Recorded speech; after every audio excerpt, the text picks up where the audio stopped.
Pendant ce temps de l'Avent,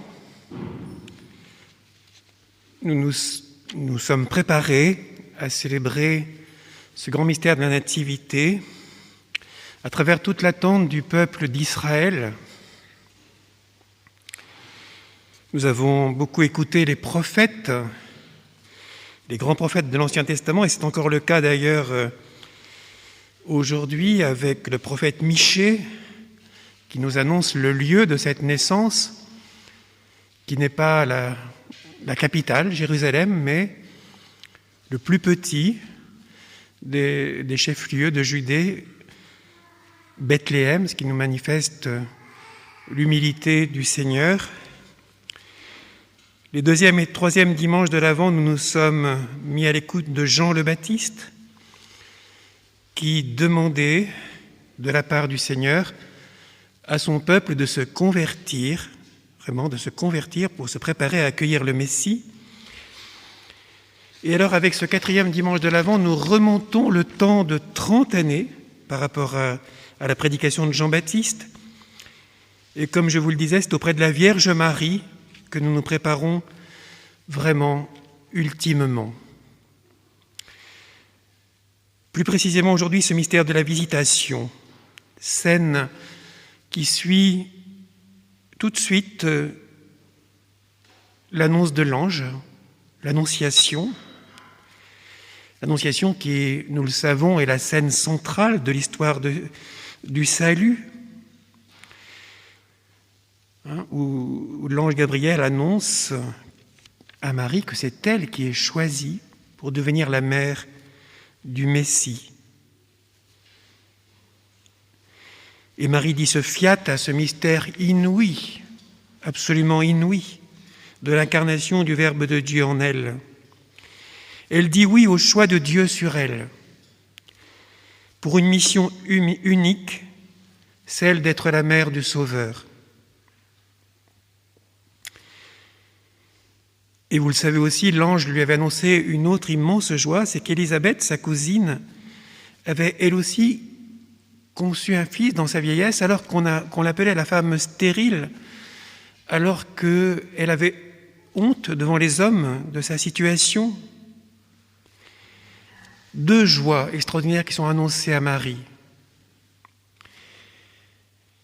Alors après l'Annonciation, on aurait pu penser que Marie reste un longtemps chez elle en silence, pour adorer en silence, seule, ce mystère ineffable qui se réalisait en elle. Alors bien sûr, elle adore, personne n'adore plus qu'elle, ce tout petit qui est en elle. Mais en même temps, l'Évangile nous dit qu'elle se met en route, et qu'elle se met en route rapidement pour aller à la rencontre de sa cousine, pour aider sa cousine qui est âgée dans les derniers mois de sa grossesse et qui aura besoin d'aide, de soutien de Marie qui est jeune.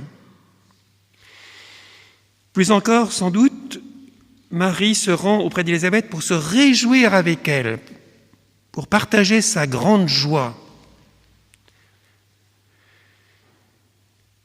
Et elle part rapidement. Pourquoi ? Parce que la charité n'attend pas. La hâte de Marie, c'est la hâte de l'amour.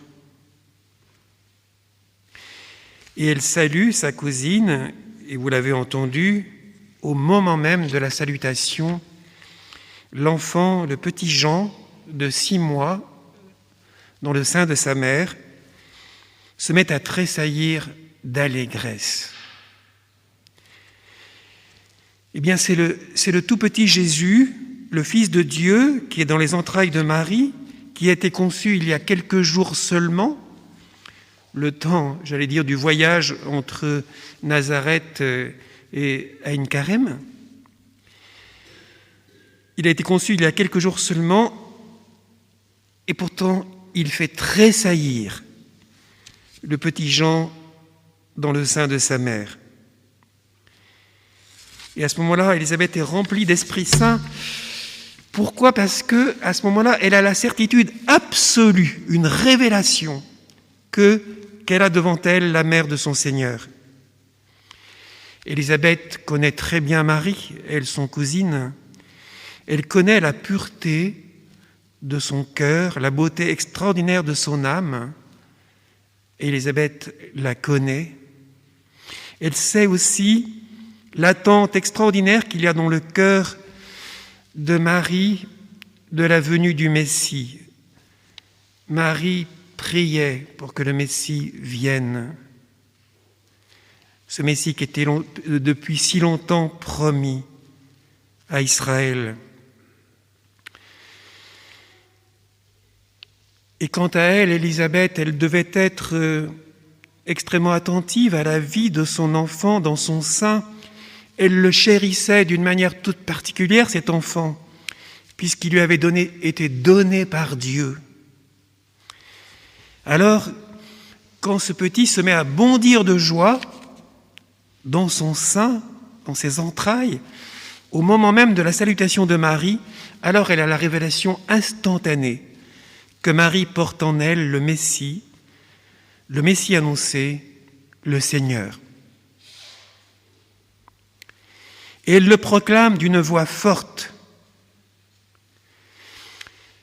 J'ai regardé un petit peu, le mot grec nous parle d'un grand cri.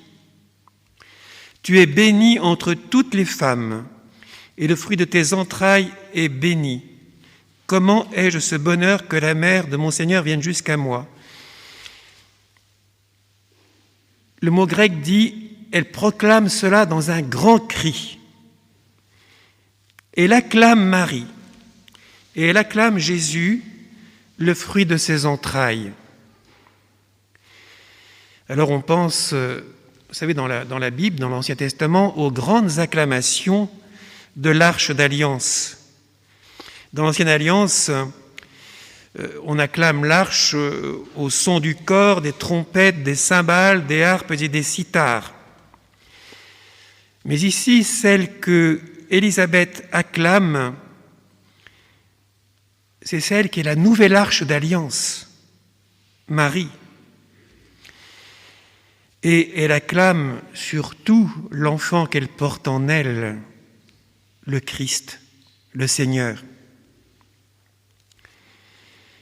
On se souvient que dans l'Ancienne Alliance, cette acclamation « Tu es bénie entre les femmes » avait été dite pour deux femmes, Yaël et Judith, qui toutes deux, vous connaissez l'Écriture sainte, avaient terrassé ceux qui étaient les chefs des ennemis d'Israël. Eh bien, cette proclamation est dite pour Marie parce que c'est elle, plus exactement son fils, mais c'est aussi elle qui terrassera l'ennemi du genre humain. Et c'est pourquoi nous devons nous réjouir avec Élisabeth. Élisabeth est une très grande sainte, peut-être un petit peu, qui n'a peut-être pas la place qu'elle devrait avoir. Nous devons nous réjouir avec Élisabeth et proclamer avec elle « Tu es bénie entre toutes les femmes et Jésus, le fruit de tes entrailles, est béni. » Nous devons proclamer cela. Nous savons que ces mots d'Élisabeth ont franchi les siècles à travers la récitation du chapelet. Et il est bon que nous aimions les dire et les redire à travers les mots de notre chapelet. Je trouve que ce qui est beau en méditant ce grand mystère, ce beau mystère de la visitation, c'est de voir que ce grand secret de Dieu a d'abord été confié à deux femmes, deux mères, Marie et Élisabeth. Joseph ne connaît pas encore ce grand secret de la maternité virginale de Marie. Zacharie, pas encore non plus. Tout commence donc par deux femmes, deux mères, deux mamans, qui sont toutes deux remplies de l'Esprit Saint. Et c'est magnifique. Alors je crois qu'en méditant cet évangile, il est peut-être bon que nous nous posions la question suivante. Sommes-nous, comme Élisabeth, attentifs aux signes que Dieu nous donne?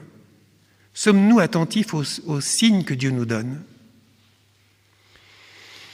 Ces signes sont parfois en nous-mêmes, dans notre cœur, parfois par des paroles reçues qui nous bouleversent, qui nous touchent, ou encore par des rencontres lumineuses qui nous sont données de vivre.